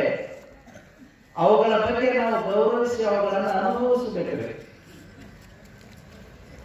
ಮೊನ್ನೆ ಅಗಡಿ ಒಳಗ ಒಂದು ಕ್ಯಾಂಪ್ ಇತ್ತು, ಡಾಕ್ಟರ್ ಕ್ಯಾಂಪ್. ಆ ಕ್ಯಾಂಪ್ನೊಳಗೆ ನಾನು ಚೆಕ್ ಮಾಡಿಸಿದ್ದೀನಿ. ಅವರು B12 ಇಂಜೆಕ್ಷನ್ ಬರೋದು ಕೊಟ್ಟರು. ಯಾಕ್ರಿ ಅಂತ ಹೇಳ್ತಂದೆ, ಈಗ ಈ ಸೂರ್ಯನ ಶಾಖದಿಂದ ಉತ್ಪತ್ತಿಯಾಗತಕ್ಕಂಥ ಅದೇನಂತಾರ್ರಿ ಡಿ ವಿಟಾಮಿನ್. ಡಿ ವಿಟಾಮಿನ್ ಈಗ ಜನ ಬಿಸಿಲಾಗ ಹೋಗಂಗಿಲ್ಲ, ಬಹಳ ಒಳಗೆ ಇರೋದ್ರಿಂದ, ಈ ಫ್ಯಾನಿನ ಗಾಳಿ ಇರೋದ್ರಿಂದ, ಆಮೇಲಿಂದ ಈ AC ಒಳಗೆ ಕುಂಡ್ರೋದ್ರಿಂದ ಅವರಿಗೆ ಡಿ ವಿಟಾಮಿನ್ ಕೊರತೆ ಸಿಕ್ಕಾಪಟ್ಟೆ ಆಗತೈತಿ. ಅದರಿಂದ ಎಲುಬುಗಳ ಸಾಂದ್ರತೆ ಕಡಿಮೆ ಆಗ್ತದ. ಶರೀರದೊಳಗ ವಿಟಾಮಿನ್ಸ್ಗಳ ಕೊರತೆಯಾಗಿ ಆದಷ್ಟು ಬೇಗನೆ ಆರೋಗ್ಯ ಹದಗೆಡುವಂತಹ ಸಾಧ್ಯತೆ ಇರ್ತದ. ಅದಕ್ಕೆ ಈ ಇಂಜೆಕ್ಷನ್ ನೀವು ತಿಂಗಳದೊಳಗ 4 ಮಾಡ್ಕೊಂಡು ಆಮೇಲೆ 3 ತಿಂಗಳಿಗೆ ಒಂದೊಂದು ಮಾಡ್ಕೊಂಡು ಹೋಗಿ ಜೀವನ ಪೂರ್ತಿ ಅಂತ ಕೇಳಂತ ಡಾಕ್ಟರ್. ಮತ್ತ ಅವ್ರಿಗೆ ಹ್ಞೂ ಅನ್ನೋದ ನಮ್ಮ ತಪ್ಪಿರ್ತಾವ್ರಿ. ಏನ್ ಬಿಸಿಲಾಗ ಕುಂತ ಕರ್ರಗ ಹಾಕಿವೋ ಅಂತ ತಿಳ್ಕೊಂಡು ಒಳಗ ಕೂತಿರ್ತೀವಿ. ಆ ಬಿಸಿಲಾಗ ಹೋಗ್ಬೇಕಂತ ಹೇಳ್ತಾರ. ಏನ ಮುಖಕ್ಕ ಏನ ಹಾಸ್ತಾರಲ್ರಿ, ಯಾವ ಸನ್ ಇದು ಏನಂತಾರ ಸನ್ ಕ್ರೀಮ್. ಅಂದ್ರೆ ಸೂರ್ಯನ ಎಫೆಕ್ಟ್ ಬಾಡಿಯಲ್ಲಿ ಏನಾಗಬಾರದು ತಿಳ್ಕೊಂಡು ಅದನ್ನ ಹಚ್ಕೊಂಡು ಬಿಸಿಲಾಗ ಹೋಗಿ ನಿಂತ್ಕೊಂಡ್ರೆ ಸೂರ್ಯನ ಎಫೆಕ್ಟ್ ನಮ್ಮ ಬಾಡಿಯಲ್ಲಿ ಆಗಂಗಿಲ್ಲ ಅಂತಂದ್ರೆ ಎಷ್ಟೊತ್ತು ಬಿಸಿಲೊಳಗೆ ನಿಂತರೂ ಆ ಸೂರ್ಯನ ಕಿರಣಗಳಿಂದ ಉಂಟಾಗಿರ್ತಕ್ಕಂಥ ಡಿ ವಿಟಾಮಿನ್ ಈ ಬಾಡಿ ಒಳಗೆ ಆಗಂಗಿಲ್ಲ ಮತ್ತು ಕೊರತೆನೇ ಆಗ್ತದೆ. ಹಾಗಾಗಿ ನಮ್ಮ ರೈತರು ಬಿಸಿಲೊಳಗೆ ಹೋಗಿ ನಿಂತುಕೊಂಡು ರಂಟಿ ಹೊಡೆದು ಕುಂಟಿ ಹೊಡೆದು ಹಾರಿಗೆ ಬಿತ್ತುವುದು, ಕೊಯ್ಯುವುದು, ರಾಶಿ ಮಾಡೋದು ಇದೆಲ್ಲ ಮಾಡೋದ್ರಿಂದ ಹೇರಳವಾಗಿ ಡಿ ವಿಟಾಮಿನ್ ಅವರ ಶರೀರದೊಳಗೆ ಇರೋದ್ರಿಂದ ಅವ್ರಿಗೆ 60-70 ವರ್ಷ ವಯಸ್ಸಾದ್ರೂ ಕೂಡ ಹೊಲಕ್ಕೆ ಹೋಗ್ತಾನೆ ಇರ್ತಾರೆ. ಮನೆಯಲ್ಲೇ ಹೋಗಿದ್ದೆ ಒಂದು ಊರಿಗೆ, 100 ವರ್ಷದ ಮೇಲೆ ಆಗ್ಯಾವಂತ ಬದುಕಿಗೆ, 106 ವರ್ಷ ಆಗ್ಯಾವಂತ. 90ನೇ ವಯಸ್ಸಿನ ತನಕನೂ ಹೊಲಕ್ಕೆ ಹೋಗ್ಯಾಳಂತೆ ಬದುಕಿ. 90ನೇ ವಯಸ್ಸಿನ ತನಕನೂ ಹೊಲಕ್ಕೆ ಹೋಗ್ತಿದ್ರು. 90 ವರ್ಷ ವಯಸ್ಸಾದ ಬಳಿಕ ಮಕ್ಕಳು ಈಗ ಬಿಡಿಸ್ಯಾರಂತ, ಈಗ ಹೋಗ್ಬೇಡಮ್ಮ, ಮತ್ತೆ ಹೋಗಿ ಏನಾದ್ರು ಬಿದ್ದರೆ ಹೆಂಗ ಅಂತ ತಿಳ್ಕೊಂಡು ಇವತ್ತಿಗೂ ಬಿದ್ದಿಲ್ಲ, ಒಂದು ಎಲುಬು ಮುರ್ಕೊಂಡಿಲ್ಲ, ಒಂದು ಹಲ್ಲು ಬಿದ್ದಿಲ್ಲ. ಮುದುಕಿ ಹೆಂಗ್ ಎಷ್ಟು ಗಟ್ಟಿರ್ಬೇಕು. ಅಷ್ಟು ಗಟ್ಟಿರ್ಬೇಕು ಅಂತ ಹೇಳಿದ್ರೆ ನಾವು ಏನ್ ಮಾಡ್ಬೇಕು ಅನ್ನೋದ್ರ ಬಗ್ಗೆ ಚಿಂತನೆ ಮಾಡ್ಬೇಕಾಗೈತಿ. ಇವತ್ತು ಜಪಾನದೊಳಗ ಅತ್ಯಂತ ವಯೋವೃದ್ಧ ಯಜಮಾನರು ಇರೋದು ಜಪಾನದೊಳಗೆ. ಅವ್ರ ಆಯುಷ್ಯ ಜಾಸ್ತಿ, ಗಟ್ಟಿ ಆಯುಷ್ಯ. ಯಾಕೆ ಹಂಗ ಅಂತ ತಿಳ್ಕೊಂಡು ಸಂಶೋಧನೆ ಮಾಡಿದ್ರ ಅಲ್ಲೆಲ್ಲ ಅವರು ಈ ಕೆಮಿಕಲ್ ಇಲ್ಲದೆ ಇರತಕ್ಕಂಥ ಸಾವಯವ ಕೃಷಿಯನ್ನ ಮಾಡಿ ಆಹಾರವನ್ನು ಬಳಸ್ತಾರ. ಅದರೊಳಗೆ ತರಕಾರಿನೇ ಜಾಸ್ತಿ ತಿಂತಾರೆ. ಸುಮ್ಮನೆ ತರಕಾರಿನ ತಗೊಂಡ್ಬಂದು ನೀರಾಗ ಕುದಿಸೋದು, ಅದಕ್ಕೊಂದಿಷ್ಟು ಉಪ್ಪು ಹಾಕಿ ಸೂಪ್ ಟೈಪ್ ಮಾಡಿ ಆ ತರಕಾರಿನ ತಿಂದ್ಬಿಡೋದು. ಹಸಿ ತರಕಾರಿನ ಹಂಗ ತಿನ್ನೋದು. ನೀವೆಲ್ಲ ಈ ಹಸಿ ತರಕಾರಿ ಅಂತ ಹೇಳ್ತಂದ್ರೆ ಹೊಲದಾಗ ಬೆಳೆದಿರ್ತಕ್ಕಂಥ ಹತ್ತರಿಕೆ ಸೊಪ್ಪು ಎಲ್ಲ ತಗೊಂಡ್ಬಂದು ತಿಂತಿದ್ರಿ. ಅವಾಗ ಪೊಲಾಣಿ ತಿಂತಿದ್ರಿ, ಹತ್ತರಿಕೆ ಸೊಪ್ಪು ತಿಂತಿದ್ರಿ, ಮತ್ತ ಏನೇನ ಸಿಗತೈತಿ ಎಲ್ಲ ತಗೊಂಡು ಬಂದು ಆ ಊಟದ ಜೊತೆಗೆ ಹಸಿ ಮೆಣಸಿನಕಾಯಿ ತಿಂತಿದ್ರಿ. ಹೌದ್ರಿ? ಸೌತೆಕಾಯಿ ತಿಂತಿದ್ರಿ, ಮೂಲಂಗಿ ತಿಂತಿದ್ರಿ, ಉಳ್ಳಾಗಡ್ಡಿ ಕೈಲಿ ಹೆಂಗೆ ಚರ್ಚಿ ತಿಂತಿದ್ರಿ. ಈಗ ಜಜ್ಜು ಅಷ್ಟು ತಾಕತ್ತೈತಿ, ಜಜ್ಜಿದ್ರೆ ನಿನ್ ಕೈನ ಜಜ್ಜಿ ಹೋಗ್ತೈತಿ, ಆ ಒಳಗಡಿನ ಜಜ್ಜಾಗಿಲ್ಲ. ಅವಾಗ ನಾವು ಸಣ್ಣವರಿದ್ದಾಗ ಅದನ್ನ ಜಜ್ಜಿದ ಬಳಕ ಅದ ಕಾಕ ಬಾಳ ಇರ್ತೈತಿ, ಕಣ್ಣಾಗ ನೀರ್ ಬರ್ತಾವ ಅಂತೇಳಿ ಹಿಂಡತ್ತಿದ್ವಿ. ಹಿಂಗ ಹೇಳಿದ್ದೆ ಅದು ರಸ ಹಾಕಾಗದ ಆಮೇಲೆ ಅದನ್ನ ಕಡ್ಕೊಂಡು ತಿನ್ನೋದು ಒಂಥರ ಮಜಾ ಇರ್ತೈತಿ. ಬಿಸಿ ರೊಟ್ಟಿ ಇರ್ಬೇಕು, ಪುಂಡಿ ಪಲ್ಯ ಇರ್ಬೇಕು. ಅದಕ್ಕ ನೀವು ಮಾಡೋ ಪುಂಡಿ ಪಲ್ಯ ಆಗ್ಲಿ, ನಮ್ ಕಲಬುರಗಿ ಪುಂಡಿ ಪಲ್ಯ ಇರ್ಬೇಕು. ಬ್ಯಾಳಿ ತೊಗರಿ ಬ್ಯಾಳಿ ಹಾಕಿ ಬೆಳ್ಳುಳ್ಳಿ ಒಗ್ಗರಣೆ ಕೊಟ್ಟು ಮಾಡಿಬಿಟ್ರೆ ಹೆಂಗಿರ್ತೈತಿ? ನೀವು ಗುಲ್ಬರ್ಗ ಆಯ್ತು, ಹೌದಲ್ಲ, ಪಾಪ ಮಾರ ಸಿಕ್ಕಿನಲ್ಲ ಅಂತ ಸಂತೋಷ ಆಗ್ತದೆ. ಆ ಪುಂಡಿ ಪಲ್ಯ ಇರ್ಬೇಕ, ಅದ್ರ ಮ್ಯಾಲ ರೊಟ್ಟಿ ಮೇಲೆನೆ ಇಟ್ಕೋಬೇಕಾದ್ರೆ ಅದನ್ನ ತಾಟ್ನೊಳಗೆ ಹಚ್ಕೋಬಾರದು, ರೊಟ್ಟಿ ಮೇಲೆನೆ ಹಚ್ಕೋಬೇಕು. ಹಚ್ಕೊಂಡು ಒಂದು ಉಳ್ಳಾಗಡ್ಡಿನ ಜಜ್ಜಿ ಪಕ್ಕದಾಗ ಇಟ್ಕೋಬೇಕು. ಅದನ್ನು ಸಣ್ಣಾಗಿ ತೆಗಿಬಾರದು, ಸುಮ್ಮನೆ ಜಜ್ಜದು, 2 ಹೋಳು ಆಗ ಕಷ್ಟ ಅದ. ಒಂದು ಹಸಿಮೆಣಸಿನಕಾಯಿನ ಪಕ್ಕದಾಗ ಇಟ್ಕೊಂಡಿರ್ಬೇಕು, ಅಗಸಿ ಚಟ್ನಿ ಇರಬೇಕು. ಭಯ ನೀರು ಬಂದು ಮಸ್ತ್ ಇರ್ತೈತಿ ಊಟ. ಅದನ್ನ ಒಂದ ಹಿಂಗ ಮುರ್ಕೊಂಡು ಪಲ್ಯ ಹಚ್ಕೊಂಡು ಬಾಯಾಗ ಇಟ್ಕೊಂಡು ಉಳ್ಳಾಗಡ್ಡಿನ ತಗೊಂಡು ಡೈರೆಕ್ಟ್ ಕಡೆ ಆಗದೆ, ಏನ್ ಮಸ್ತ್ ಇರ್ತೈತಿ ಊಟ. ಅದ್ರ ಮುಂದ ಇವ್ಯಾವ ನಿಂದ್ರಂಗಿಲ್ರಿ, ಪಿಜ್ಜಾ ಬರ್ಗರ್ ಏನ ಗೋಲ್ಗಪ್ಪೆ ಯಾವ ನಿಂದ್ರಂಗಿಲ್ಲ, ಎಲ್ಲ ಓಡಾಡ್ತಾವ. ಮತ್ತ ಆ ಆರೋಗ್ಯಕರವಾಗಿರ್ತಕ್ಕಂಥ ಊಟ ಮಾಡಿದ್ರ BP ಶುಗರ್ ಇತ್ಯಾದಿಗಳು ಅವು ಓಡಾಡ್ತಾವ, ಅವು ನಿಂದ್ರಂಗಿಲ್ಲ. ಅಷ್ಟು ಗಟ್ಟಿ ಊಟ, ಗಟ್ಟಿ ಆಹಾರ. ಎತ್ತರದೊಳಗೆ 4 ಗಿಡ ಪುಂಡಿ ಗಿಡ ಇರಬೇಕ್ರಿ. ನಿಮಗೆಲ್ಲ ಹಾಳು ಬಿದ್ದಾವ ಎತ್ತರಗಳು. ಅಲ್ಲಿ ಯಾರು ಹೋಗಿ ಕೆತ್ತಾರ ಬಿಸಿಲಾಗ ಅಂತ ತಿಳ್ಕೊಂಡ್ತೇವೆ. ಮ್ಯಾಳಿಗೆ ಮೇಲೆ ಹೋಗಿ ಕೆತ್ತಂಗಿಲ್ಲ, ಎಲ್ಲ ಏನಾಗ್ಯಾವ RCC ಆಗ್ಬಿಟ್ಟಾವ. ಎಮರ್ಜೆನ್ಸಿ ಊರಿಗೆ ಒಂದು ಮ್ಯಾಳಿಗೆ ಇತ್ತಂತಂದ್ರೆ ಆ ಮ್ಯಾಳಿಗೆ ಮೇಲೆ ಹೋಗಿ ಹುಲಿ ಕೆತ್ತವ್ರ ಇಲ್ಲ. ಅದಕ್ಕೆ ಹುಲಿಗೆ ಎಣ್ಣೆ ಮಾಡಿದ್ಬಿಡು, ಅದು ಯಾರು ಕೆತ್ತ ಹೊಂದ್ಕೊಂಡು ಹೋಗ್ತಾರ. ಅದಕ್ಕೆ ಹುಲಿಗೂ ಮ್ಯಾಳಿಗೆ ಮೇಲೆ ಎಣ್ಣೆ ಹೊಡೆಯ, ಆ ಹುಲಿಗೆ ಯಾರು ಎಣ್ಣೆ ಹೊಡೆದು ಅದನ್ನ ಒಣಗಿಸಿ ಮನೆಯಾಗ ಸುಮ್ಮನೆ ಕೂತ್ಕೊಂಡು ಬರೋದು. ಇಂಥ ಪರಿಸ್ಥಿತಿ ಒಳಗ ಆ ಹಿತ್ತಲದೊಳಗೆ ತರಕಾರಿ ಬೆಳೆಯೋರು ಯಾರು? ನಾನು 2 ವರ್ಷದ ಹಿಂದೆ ಯಮನೋತ್ರಿ ಗಂಗೋತ್ರಿ ಹೋಗಿದ್ದೆ. ಸ್ವಲ್ಪ ಅಡ್ಡಾಡ್ತಾ ಇರ್ತೀನಿ ಅವಾಗ. ಆ ಹಿಮಾಲಯದೊಳಗೆ ಅಡ್ಡಾಡೋದು, ಮತ್ತೆ ಇಲ್ಲಿ ಶ್ರೀಶೈಲದೊಳಗೆ ಅಡ್ಡಾಡೋದು, ಗುಡ್ಡಗಾಡ ಪ್ರದೇಶದೊಳಗೆ ಉಳಿವಿ ಒಳಗೆ ಅಡ್ಡಾಡೋದು ನನಗೆ ಬಹಳ ಇಷ್ಟ ಆಗ್ತದೆ. ಈ ಪಾದಯಾತ್ರೆ ಹೋಗೋದು ಇಷ್ಟ ಆಗುತ್ತದೆ. ಇತ್ತಿತ್ತಲಾಗಿ ವಾಹನಗಳ ದಟ್ಟಣೆ ಜಾಸ್ತಿಯಾಗಿ ಪಾದಯಾತ್ರೆ ಬೇಡ ಅನ್ಸಾಗತ್ತೆ. ಎಲ್ಲರೂ ಹೋದ ತಕ್ಷಣ ದಾರಿ ಒಳಗ ಕುಡುಕರು ಭೇಟಿ ಆಗಕ್ಕಿರ್ತಾರೆ. ಯಾವ ಸಾರಿ ಎಲ್ಲಿ ಹೋಗ್ತೀರಿ, ಅಲ್ಲಿ ಯಾಕೆ ಹೋಗ್ಬೇಕು, ಅಲ್ಲೇ ಕೆಲಸ, ಕುಡಿದ ನಿಷೇಧಗಳಿರ್ತಾವ, ಬಂದು ಕೇಳಕ್ ಚಾಲು ಮಾಡ್ತಾವ. ನಾವು ನೋಡಿದರೆ ಇವು ಚಾಣ್ ಹೇಳಿದ ನೆಲಕ್ಕೆ ಒಗಿಬೇಕು ಅನ್ನಿಸ್ತೈತಿ. ಮತ್ತ ಅತ್ತಗಿತ್ತ ನೋಡ್ತೀವಿ. ಮತ್ ಇವ್ರದ್ದು ಯಾವ ಇನ್ನೊಂದ್ 4 ಕುಡುಕರು ಓಸು ಮಂದಿ ಬಂದು ಗಂಟು ಬಿದ್ದು ಹೋಗು ಅಂತ ತಿಳ್ಕೊಂಡು ಬೀದಿ ನಾಯಿ ಗಂಟು ಬಿದ್ದ ಬಿದ್ದು ಏನ್ ಮಾಡೋದು ಅಂತ ಹೇಳಿ ಆ ಪಾದಯಾತ್ರೆ ಕ್ಯಾನ್ಸಲ್ ಮಾಡಿದ್ವಿ. ಆದ್ರೆ ಈಗಲೂ ಕೂಡ ಉಡುಪಿ, ಶ್ರೀಶೈಲ, ಕೇದಾರ್, ಬದ್ರಿನಾಥ್, ಯಮನೋತ್ರಿ, ಗಂಗೋತ್ರಿ ಅಂತ ಹೋಗ್ತಾ ಇರ್ತೀವಿ. ಯಮನೋತ್ರಿಗೆ ಹೋಗಿದ್ದೇನೆ, ಒಬ್ಬನ ಹೋಗಿದ್ದೆ ಒಂದ್ಸಲ. ಯಮನೋತ್ರಿ ಒಳಗ ರಾತ್ರಿಗೆ ವಸತಿ ಮಾಡಿದ್ದೀನಿ.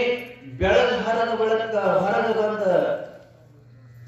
ಒಂದಿಷ್ಟು ಹಾಂಗ ಅಡ್ಡಾಡಿ ನೋಡೋಣ ಅಂತ ತಿಳ್ಕೊಂಡು ಬಂದಿದ್ವಿ. 5 ಗಂಟೆಗೆ ನಾವು ಹೊತ್ತು ಹೊಟ್ಟಿದ್ರಿ. ಅಲ್ಲಿ 5 ಗಂಟೆಗೆ ಹೊತ್ತು ಹೊಟ್ಟಿದ್ರ ಕಾಶ್ಮೀರದೊಳಗ ಗುಲ್ಮಾರ್ಗ ಭಾಗದೊಳಗ 4 ಹೊತ್ತು ಹೊರತೈತಿ. ನಿದ್ದೆ ಹೆಂಗ್ ಮಾಡೋದು? ಮನಾಲಿ, ಗುಲ್ಮಾರ್ಗ ಅವೆಲ್ಲ 4 ಹೊತ್ತು ಹೊರತಾವ.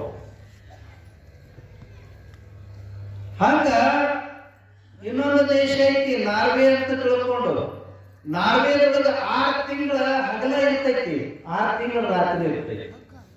ಅಲ್ಲಿ ತರ ವಿಚಿತ್ರ, ಜಗತ್ತ ಬಹಳ ವಿಚಿತ್ರ ಐತಿ. 6 ತಿಂಗಳ ಹಗಲ ನೀವ ಟೈಮ್ ಹಾಕೋಬೇಕು. ಇಲ್ಲಿಂದ ಇಲ್ಲಿವರೆಗೆ ನಾನು ಬರ್ಕೊಳ್ಳೋದು, ಇಲ್ಲಿಂದ ಇಲ್ಲಿವರೆಗೆ ಕೆಲಸ ಮಾಡೋದು ಅಂತ ತಿಳ್ಕೊಂಡು ನಾರ್ವೆ ದೇಶದೊಳಗೆ ನೀವ ಟೈಮ್ ಹಾಕೊಳ್ಳೋದು. ಆ ರೀತಿ ಒಳಗೆ ಈ ಜಗತ್ತಿನ ವಿಶೇಷತೆ, ಸೃಷ್ಟಿನ ಬಹಳ ವಿಚಿತ್ರ. 5 ಗಂಟೆಗೆ ಎದ್ದು ಹೊರಗೆ ಬಂದು ನೋಡ್ತೀನಿ, ಬೆಳಕು ಹರಿದು ಬಿಟ್ಟೈತಿ, ಎಲ್ಲರೂ ಚಾ ಕುಡ್ಕೊಂತ ಅಡ್ಡಾಡಕತ್ತಾವಲ್ಲಿ ಥಂಡಿಗೆ. ನಾನು ಹಂಗ ಅತ್ತಾಗಿತ್ತ ಒಂದಿಷ್ಟು ನೋಡೋಣ ಅಂತ ತಿಳ್ಕೊಂಡು ಬಂದಿನಿ. ಆ ಇಷ್ಟು ದಾರಿ, ಕಡಿದಾದಂತಹ ಗುಡ್ಡ, ಅಲ್ಲಿ ಮನೆಗಳು, ಆ ಮನೆ ಪಕ್ಕದೊಳಗಿನ ಒಂದಿಷ್ಟು ಜಾಗ ಇತ್ತಂತಂದ್ರೆ ಆ ಜಾಗದೊಳಗಿನ ತರಕಾರಿ ಬೆಳೆದಿತ್ತು. ಆ ತಾಯಿ ಆ ಮನಿ ಹೆಣ್ಮಗಳು ಒಡಕಿ ಅಷ್ಟು ಬೆಳಕಿನ ಎದ್ದು ಕುದುರೆ ಲದ್ದಿನ ಬೀದಿ ಒಳಗೆ ಬಿದ್ದಿರ್ತಕ್ಕಂಥದ್ದನ್ನ ಆರಿಸಿಕೊಂಡು ತಗೊಂಡು ಬಂದು ಆ ಗಿಡಗಳಿಗೆ ತರಕಾರಿಗೆ ಹಾಕ್ತಿದ್ರು. ಕುದುರೆ ಲದ್ದಿ ಯಮನೋತ್ರಿಗೆ ಒಂದು 5.5-6 ಕಿಲೋಮೀಟರ್ ಆಗ್ತದ್ರಿ. ಆ ಬಸ್ ಏನ್ ಗಾಡಿ ಹೋಗ್ತಾವ, ಗಾಡಿ ಸ್ಟ್ಯಾಂಡ್ ಲಿಂದ ಯಮನೋತ್ರಿ ಮ್ಯಾಲ ಹೋಗ್ಬೇಕಂದ್ರೆ ಒಂದು 5.5-6 ಕಿಲೋಮೀಟರ್ ಆಗ್ತದ. ಅಷ್ಟು ನಡ್ಕೊಂತ ಹೋಗ್ಬೇಕ್ರಿ. ಇಲ್ಲಾಂದ್ರೆ ಡೋಲಿ ಮೇಲೆ ಇಲ್ಲ ಕುದುರೆ ಮೇಲೆ ಹೋಗ್ಬೇಕು. ಆ ಕುದುರೆಗಳ ಲದ್ದಿ ಹಾಕಿರ್ತಕ್ಕಂಥದ್ದನ್ನ ಬೆಳ್ಕೊಂಡು ಬಂದು ಹಿತ್ತಲಿಗೆ ಹಾಕಿ ನ್ಯಾಚುರಲ್ ಆಗಿ ಮಳೆ ಆಗ್ತಾ ಇರ್ತದೆ. ಅಲ್ಲೇ ನೀರು ಹಾಕ್ಬೇಕಂತಿಲ್ಲ, ಏನಿಲ್ಲ, ಯಾಕೆ ನ್ಯಾಚುರಲ್ ಆಗಿ ಇರ್ತದೆ. ಇವ್ರು ಗೊಬ್ಬರ ಹಾಕಿ ಒಂದಿಷ್ಟು ಬೀಜ ಹಾಕಿಬಿಟ್ರೆ ಸಾಕು. ಎಲ್ಲಾ ನಮೂನಿ ತರಕಾರಿ ಹಾಕ್ಯಾಡ್ರೆ ನಾವು ಒಂದು ನಿಮಿಷ ನಿಂತ್ಕೊಂಡು ನೋಡಿದ್ದೀನಿ. ಅಲ್ಲಿ ಎಲ್ಲಾ ನಮೂನಿ ತರಕಾರಿ ಹಾಕ್ಯಾಳ. ಅಲ್ಲಿಗೆ ಒಂದು ದಿವಸಕ್ಕ ಏನೇನು ತರಕಾರಿ ಬೇಕು ಎಲ್ಲ ಸಾವಯವ ತರಕಾರಿ, ಫ್ರೆಶ್ ತರಕಾರಿಯನ್ನ ಹಾಕೊಂಡಾಳ. ಈಗ ಒಬ್ಬನೇ ಬೆಳೆದಾಳೇನೋ, ಮತ್ ಯಾರು ಬೆಳೆದಾರು ಅಂತ ತಿಳ್ಕೊಂಡು ಮತ್ತೊಂದು 4 ಹೆಜ್ಜೆ ನೋಡಿ ಬಂದಿನಿ. ಪ್ರತಿಯೊಂದು ಮನೆ ಹತ್ರನೂ ತರಕಾರಿ ಬೆಳೆದಿರ್ತಕ್ಕಂಥ. ಒಂದು ಕಾಲಕ್ಕೆ ಸಗಣಿಗೋಸ್ಕರವಾಗಿ ನಮ್ಮ ಊರೊಳಗ ಜಗಳ ಆಗ್ತಿತ್ತು ರೀ. ಇದು ನಮ್ಮ ಮನೆ ಮುಂದೆ ಬಿದ್ದೈತಿ, ಇದು ನಮ್ಮ ಮನೆ ಮುಂದೆ ಬಿದ್ದೈತಿ, ನಾವು ತಗೋಬೇಕಂತ ತಿಳ್ಕೊಂಡು ಎಷ್ಟೋ ಜನ ಸಗಣಿನ ಹಿಡಿದು ತಗೊಂಡು ಬಂದು ತಿಪ್ಪಿಗೆ ದುಂಡದು ಮಾಡಿಕೊಂಡು ಆ ತಿಪ್ಪಿ ಸಗಣಿನ ಮಾರಿ ಜೀವನಕ್ಕೆ ಆಧಾರ ಮಾಡಿಕೊಂಡಿರ್ತಕ್ಕಂಥ ಅದೆಷ್ಟೋ ಮನೆಗಳದಾವ. ಇವತ್ತ ಆ ಸಗಣಿ ಬೀದಿ ಒಳಗೆ ಬಿದ್ದಿತ್ತಂತಂದ್ರೆ ಯಾರು ಹೊಳ್ಳಿ ನೋಡೋರಿಲ್ಲ. ಅವಾಗಿನ ಕಾಲಕ್ಕೆ ಎಷ್ಟು ಉಪಯೋಗ ಇತ್ತು. ಅದು ಸಗಣಿ ತಗೊಂಡು ಬಂದು ನೆಲ ಸಾರಿಸೋದಕ್ಕೆ ಉಪಯೋಗ ಇತ್ತು, ಒಲಿ ಸಾರಿಸಕ್ ಉಪಯೋಗ ಇತ್ತು. ಆ ಸಗಣಿ ತಗೊಂಡು ಬಂದು ಕುಳ್ಳ ಹಚ್ಚಕ್ ಉಪಯೋಗ ಇತ್ತು, ಸಾವಯವ ಗೊಬ್ಬರ ಮಾಡಕ್ ಉಪಯೋಗ ಇತ್ತು. ಆ ಸಗಣಿ ನಮಗೆ ಸಗಣಿ ಯಾವಾಗ ನೆನಪಾಗ್ತೈತಿ ಹೇಳಿ? ವರ್ಷಿಗೆ ಒಂದು ಸಲ ನೆನಪಾಗುತ್ತದ, ಒಂದ ಸಲ ನೆನಪಾಗದ ಸಗಣಿ. ಯಾವಾಗ ನೆನಪಾಗೈತಿ ಅಂತಂದ್ರೆ ದೀಪಾವಳಿ ಹಟ್ಯವನ್ನು ಮಾಡಕ ನೆನಪಾಗುತ್ತದೆ. ಆ ಹಟ್ಯವನ್ನು ಮಾಡಿ ಆ ಸಗಣಿನ ಒಯ್ದು ಮ್ಯಾಗಿನ ಇಟ್ಟಿವಿ ಅಂತಂದ್ರೆ ಮುಗಿದು ಹೋಗ್ತದೆ. ಅದು ತತ್ವ ಹೆಂಗೈತಿ ನೋಡ್ರಿ. ನಮ್ಮ ಹಿರಿಯರು ದೀಪಾವಳಿಗೆ ಹಟ್ಯವನ್ನು ಮಾಡುವಂತಹ ಉದಾಹರಣೆ ಅಂತಂದ್ರೆ, ಇನ್ನು ಮುಂದ ಸಗಣಿನ ದುಂಡಗ ಮಾಡಿ ಕುಳ್ಳು ಹಚ್ಚಿದ್ರ ಆ ಕುಳ್ಳುಗಳು ಮುಂದ ಒಣಗುತ್ತಾವ, ಅವನ್ನ ಉಪಯೋಗಕ್ಕೆ ಬರ್ತದ ಅಂತ ತಿಳ್ಕೊಂಡು ಇಲ್ಲಿಂದ ಮುಹೂರ್ತ ಮಾಡಿ ಪೂಜೆ ಮಾಡಿ ಚಾಲೂ ಮಾಡಿದ್ರು. ಸಗಣಿ ಪೂಜೆ ಮಾಡಿ ಚಾಲೂ ಮಾಡಿದ್ರು. ಅಲ್ಲಿಂದ ಕುಳ್ಳು ಹಚ್ತಿದ್ರು. ಕುಳ್ಳು ಹಚ್ಚಿ ಅದು ನೇರವಾಗಿ ಬಸವ ಜಯಂತಿ ಆದ ಬಳಿಕ ಕುಳ್ಳುಗಳು ಸಂಗ್ರಹ ಆಗಿರ್ತಿದ್ರು. ಆ ಕುಳ್ಳುಗಳನ್ನ ಒಟ್ಟಿ ಕುಳುಬನ ಮಾಡ್ತಿದ್ರು. ಕಲಬುರಗಿ ಕಡೆ ಕುಳುಬನ. ಆ ಕುಳುಬನ ಮಾಡಿದ ಬಳಿಕ ಅದೊಂದು ನಮ್ಗ ದೊಡ್ಡ ಆಟನ ಇರ್ತಿದ್ರಿ. ಅದಕ್ಕೆ ಒಂದು ಹಿಲಾಲ ಅಂತ ಮಾಡ್ತಿದ್ರು. ಮ್ಯಾಲ ಕಪ್ಪಿಗೆ ಸೊಪ್ಪಿ ಸೆದಿದು ಒಂದು ರೌಂಡ್ ಆಗಿ ಗುಡಿಸಲು ಟೈಪ್ ಮಾಡ್ತಿದ್ರು. ಒಂದು 10-15 ಜನ ಕೂಡಿ ಅದನ್ನ ಎತ್ತಿ ಕುಳುಬಾನದ ಮ್ಯಾಲ ಇಡ್ತಿದ್ರು. ಇಡಬೇಕಾದ್ರೆ ಮ್ಯಾಲ ತುದಿ ಒಳಗ ಒಂದು ಗಡಿಗೆ ಇಟ್ಟಿರ್ತಿದ್ರು. ಆ ಗಡಿಗೆ ಹೊಡೆಯೋದು ಸ್ಪರ್ಧೆ ರೀ ನಮ್ಮದು. ಸಣ್ಣ ಹುಡುಗರು ಕಾಲು ತಗೊಂಡ ಅದ ಗಡಿಗೆ ಹೊಡೆಯ. ಆ ನಂತರದೊಳಗ ಮುಂದ ಮಳೆಗಾಲ ಬಂದ ಬಂದ ಬಳಿಕ ಮಳಿ ಹಾಕ್ತಿರ್ತಕ್ಕಂಥ ಸಮಯದೊಳಗ ಹೆಣ್ಮಕ್ಳು ಅದಕ್ಕೊಂದು ಸಣ್ಣದೊಂದು ರಂಧ್ರ ಮಾಡ್ತಿದ್ರು, ಅದನ್ನ ಪೂಜೆ ಮಾಡಿ ರಂಧ್ರ ಮಾಡ್ತಿದ್ರು. ಒಳಗಿನ ಕುಳ್ಳುಗಳನ್ನ ತೆಕ್ಕೊಂಡು ಮನಿ ಉಪಯೋಗ ತಗೊಂಡ್ಬರ್ತಿದ್ರು. ಹೆಂಗ ಮಾಡೋ ಪದ್ಧತಿ ನಾನಂತ 25-30 ವರ್ಷದೊಳಗೆ ಈ ಭಾಗದೊಳಗೆ ಎಲ್ಲೂ ನೋಡ್ಲಿಲ್ಲ. ಬಹುಶಃ ಈ ಪದ್ಧತಿ ನಿಮ್ಮ ಕಡೆಗೆ ಇಲ್ಲ ಅಂತ ಕಾಣಿಸ್ತದ ನನಗನಿಸಿದ ಮಟ್ಟಿಗೆ. ಕಲಬುರಗಿಯಿಂದ ಪ್ರಾರಂಭವಾಗಿರ್ತಕ್ಕಂಥ ಈ ಕುಳುವಾನ ಒಟ್ಟತಕ್ಕಂಥ ಪದ್ಧತಿ ಕಾಶಿವರೆಗೆ ಹೋದ್ರು ನೋಡಿದಿಲ್ಲ. ಕಾಶಿ ಕಡೆಗೂ ಮಾಡ್ತಾರೆ ಆ ಕುಳುವಾನ ಪದ್ಧತಿ. 2-3 ಕುಳುವಾನ ಒಟ್ಟಿರ್ತಾರ ಅತ್ತಾಗ ಕಾಶಿ ಕಡೆ. ಹೊಲದೊಳಗನ ಮಾಡ್ತಾರೆ ಕಾಶಿ ಕಡೆಗೆ ಕುಳುವಾನಗಳನ್ನ. ಅದರ ಮ್ಯಾಲ ಅವರು ಕೂಡ ನಮ್ಮಂತನೇ ಕಲಬುರಗಿ ಕಡೆಗೆ ಹೆಂಗ ಟೊಪ್ಪಿಗೆ ಹಾಕ್ತಾರ ಹಂಗ ಒಂದು ಜಿಲಾಲ ಹಾಕಿ ಮಳೆಯಿಂದ ರಕ್ಷಣೆ ಮಾಡುವಂತ ಬೆಚ್ಚದು ಮಾಡುವಂತ ಕೆಲಸವನ್ನ ಮಾಡ್ತಾ ಇರ್ತಾರೆ. ಹಂಗ ಈ ದೀಪಾವಳಿಯಿಂದ ಪ್ರಾರಂಭವಾಗುತ್ತಿತ್ತದು. ಇಲ್ಲಿಂದ ನೀವು ಪೂಜೆ ಮಾಡಿ ಹಟ್ಟೆವನ್ನಿಟ್ಟು ಪೂಜೆ ಮಾಡಿ ನಿಮ್ಮ ಹಟ್ಟಿ ಒಳಗ ಕುಳ್ಳುಗಳನ್ನ ಹಚ್ಚರಿ. ಮುಂದ ಮಳೆಗಾಲದೊಳಗ ಆ ಕುಳ್ಳುಗಳನ್ನು ನಿಮಗೆ ಅಡಿಗೆ ಮಾಡಿ ಉಣಿಸ್ತಾವ ಅಂತ ತಿಳ್ಕೊಂಡು ಹೇಳುವಂತ ಪದ್ಧತಿ ಅದು. ಆ ಪದ್ಧತಿ ಒಳಗೆ ವೈಜ್ಞಾನಿಕವಾಗಿ ನಮ್ಮ ಹಿರಿಯರು ಆ ಪೂಜೆಗಳನ್ನ ಮಾಡಿದರು. ಅವಾಗ ನಿಮಗೆ ಅಷ್ಟ ನೆನಪಾಗದೆ ಪದ್ಧತಿ ಮಾಡ್ಯಾರಿಂದ ಹಿಂದಿರಲಿಲ್ಲ. ಅವ ಹಟ್ಟೆವನ್ನು ಇಡಬೇಕು, ಅವಾಗಷ್ಟ ನಿಮಗೆ ಸಗಣಿ ನೆನಪಾಗೋದು. ಉಳಿದ ಟೈಮ್ ಒಳಗೆ ಸಗಣಿ ನೆನಪಾಗಂಗೆ. ನಿಮಗೂ ಸಾಕಷ್ಟು ದೊಡ್ಡ ದೊಡ್ಡ ಹಿತ್ತಲುಗಳಿದಾವ. ಆ ಹಿತ್ತಲದೊಳಗೆ ಚೂರು ಜಾಗ ಆದ್ರೆ ಸಾಕು, ಅಲ್ಲಿ ಕೊತ್ತಂಬರಿ ಬೆಳಕಬಹುದು, ಕರಿಬೇವು ಒಂದು ಗಿಡ ಬೆಳೆಯಬಹುದು. ಅಯ್ಯ ನೀವೆಲ್ಲ ಚೆನ್ನಾಗಿ ಹೇಳ್ತೀರಿ. ನಮ್ಮ ಅಕ್ಕಪಕ್ಕದ ಮನೆಯವರು ಬಹಳ ದೊಡ್ಡ ಕಾಡದಾರ್ರಿ, ನಾವು ಹಚ್ಚಬೇಕು ನೀರು ಹಾಕ್ಬೇಕು, ಅವ್ರು ಹರ್ಕೊಂಡು ಹೋಗ್ಬೇಕು. ಯಾರಿಗೆ ಬೇಕಾಗೈತ್ರಿ? ಸುಮ್ಮ ಒಂದು ನಮ್ಮೂರಾಗ ಸಂತೆ ಆಕೈತಿ. ಎಂದಾಗೈತ್ರಿ? ನಿನ್ನೆ ಆಕೈತಿ, ಶನಿವಾರ ನಿನ್ನೆ ಆಕೈತ್ರಿ ಸಂತಿ ಒಳಗ ಒಂದು 4 ರೂಪಾಯಿ ಕೊಟ್ರ ಬೇಕಾದಾಗ ಸಿಗತೈತಿ, ಮಾಡ್ಕೊಂಡು ತಿಂದು ಬಿಡ್ತೀವಿ. ಕಾಡ್ರಿ ಸಲುವಾಗಿ ನಾವೆಲ್ಲಿ ದುಡಿಯಾಡ್ರಿ ಅಂತೇಳಿ ಅವರು ಹಂಗಾದ್ರೆ ಅಕ್ಕಪಕ್ಕದವ್ರ ಮನಿ ಜನ ಹೆಂಗದಾರ ಅಂತಂದ್ರೆ ಮೈನತಿ ಮಾಡಬಾರ್ದು, ಎಲ್ಲ ಸಿಗಬೇಕು. ಪೂಜೆ ಮಾಡಾಕ ಒಂದು ಹೂವಿನ ಗಿಡ ಇರಂಗಿಲ್ಲ, ಆದ್ರೆ ಜಗಲಿ ಮೇಲೆ ಹೋಗಿ ನೋಡ್ರಿ ಭಿನ್ನ ಹೂ ಇರ್ತಾವ. ಎಲ್ಲಿಂದ ಬಂದು ಹೂ? ಯಾರು ಇರ್ತದ ಬಂದು? ಆ ದೇವರಿಗೂ ಕಾಳ ಹೂ ತೊಗೊಂಬಂದು ಏರಿಸ್ಬಿಡಾದ್ರಿ, ಕಳತನದ ಹೂ. ಆ ದೇವರೆಲ್ಲ ಹೊರ ಕೊಡ್ಬೇಕು ನಾವು. ಮತ್ತ ಮ್ಯಾಲ ಏನಂತೀರಿ? ನಾವು ಇಷ್ಟು ಪೂಜೆ ಮಾಡ್ತೀವಿ, ಇಷ್ಟೆಲ್ಲ ಮಾಡ್ತೀವಿ, ನಮಗೆ ಕೆಟ್ಟದಾಕೈತಿ ಅಂತ ಹೇಳ್ತೀರಿ. ಅವ ದೇವರಂತಾನ, ನೀನು ಕಷ್ಟಪಟ್ಟು ನೀ ಬೆಳೆಸಿರ್ತಕ್ಕಂಥ ಹೂ ತೊಗೊಂಬಂದು ನನಗೆ ಪೂಜೆ ಮಾಡಿದ್ದೆ ಅಂತಂದ್ರೆ ನಾ ಎಲ್ಲ ಹೊರ ಕೊಡ್ತಿದ್ದೆ. ನೀ ಕಳತನ ಹೂ ತೊಗೊಂಬಂದು ಏರ್ಸಾಗತ್ತಿದ್ದ ನಾಳೆ ಏನ್ ಮಾಡಿ ಅಂತ ಅವ ದೇವ. ಅದಕ್ಕ ಯಾವ್ದಾರ ಪತ್ರಿ ಏರಿಸ್ಬೇಕು ಅಂತ ತಿಳ್ಕೊಂಡು ನಾಳೆ ಶಿವರಾತ್ರಿ ಬರ್ತೈತಿ. ಪತ್ರಿ ಏರಿಸ್ಬೇಕಂದ್ರೆ ಏನ್ ಮಾಡ್ತೀರಿ ನೀವು? ಅದಕ್ಕೆ ಹೇಳಿದ್ರೆ ಏನ್ ಮಾಡೋದೈತಿ? ಪತ್ರಿ ತಗೊಂಡ್ಬರ್ತೀವಿ. ಹೆಂಗ್ ತಗೊಂಡ್ಬರ್ತೀರಿ? ಗಿಡಕ್ಕೆ ಹೋಗ್ತೀವಿ, ಪಟಾಪಟ ಮುರ್ಕೊಂಡ್ ಬರ್ತೀವಿ. ಮುರ್ಕೊಂಡು ಬಂದು ಇಲ್ಲಿ ಸೋರಿಸಿ ಏರಿಸ್ಬಿಡ್ತೀವಿ. ಇದು ಯಾವ ನ್ಯಾಯ? ಗಿಡನ ಹಾಳು ಮಾಡಿ ಪತ್ರಿ ಏರಿಸುವಂತದ ನ್ಯಾಯ ಏನೈತಿ? ಆ ಪತ್ರಿಗಳನ್ನ ನಿಧಾನಕ್ಕೆ ಒಂದೊಂದೇ ದಳಗಳನ್ನ ಗಿಡದೊಳಗ ಹರ್ಕೋಬೇಕು. ಮುಂದೆ ತುದಿಯನ್ನ ಬೆಳೆಯಾಕ ಬಿಡಬೇಕು ನೀವು. ಅಟ್ಲೀಸ್ಟ್ ಆ ಹರ್ಕೊಂಡ್ ಬರ್ತಿರ್ಲ ಪತ್ರಿ ಗಿಡಕ್ಕೆ ಒಂದು ಚರಗಿ ನೀರ ಹಾಕಿ ಹರ್ಕೊಂಡ್ ಬರ್ಬೇಕು. ಒಂದ್ ಚರಗಿ ನೀರ ಹಾಕ್ತಿರೇನು? ಸೋಮನ ಹೋಗಿ ಆ ಕುರಿಗೆ ಗಿಡ ಹಾಳು ಮಾಡಿ ಬರ್ತಾರಲ್ಲ, ಹಾಗ ಗಿಡ ಹಾಳು ಮಾಡ್ಕೊಂಡು ನಾಳೆ ತಗೊಂಡ್ಬಂದ್ಬಿಡ್ತೀರಿ. ಶಿವರಾತ್ರಿ ಆದ ಮರುದಿವಸ ನೋಡ್ಬೇಕಾದ್ರೆ ಒಂದು ಗಿಡದಾಗ ಒಂದು ಪತ್ರಿನೂ ಸಿಗಂಗಿಲ್ಲ. ಊರು ಸುತ್ತಲೂ ದೂರನ ಹೋಗ್ಬೇಕು. ಮತ್ತೆ ಪೂಜೆ ಅಂದ್ರೆ ಹಂಗಲ್ಲ. ಪೂಜೆ ಅಂತಂದ್ರೆ ಹಂಗಲ್ಲ. ಪತ್ರಿ ಏರಿಸಿದ ಪೂಜೆ, ಹೂ ಏರಿಸಿದ ಪೂಜೆ ಅಂತಲ್ಲ. ನಿಮ್ಮ ಕಣ್ಗಳನ್ನೇ ಹೂ ಮಾಡಬೇಕು. ನೇತ್ರ ಕಮಲ ಅಂತರ. ಆ ಭಗವಂತನನ್ನ ನೋಡಲ ಒಂದು ಸೌಭಾಗ್ಯ ಅಂತ. ಅದಕ್ಕ ಅಪ್ಪ ಬಸವಪ್ಪಗಳು ಹೇಳ್ತಾರ, ಕಣ್ಗಳು ತುಂಬಿದ ಬಳಿಕ ನೋಡಲಿಲ್ಲ, ಕೈಗಳು ತುಂಬಿದ ಬಳಿಕ ಪೂಜಿಸಲಿಲ್ಲ, ಮನ ತುಂಬಿದ ಬಳಿಕ ನೆನೆಯಲಿಲ್ಲ ಅಂತ ತಿಳ್ಕೊಂಡು ಹೇಳ್ತಾರ.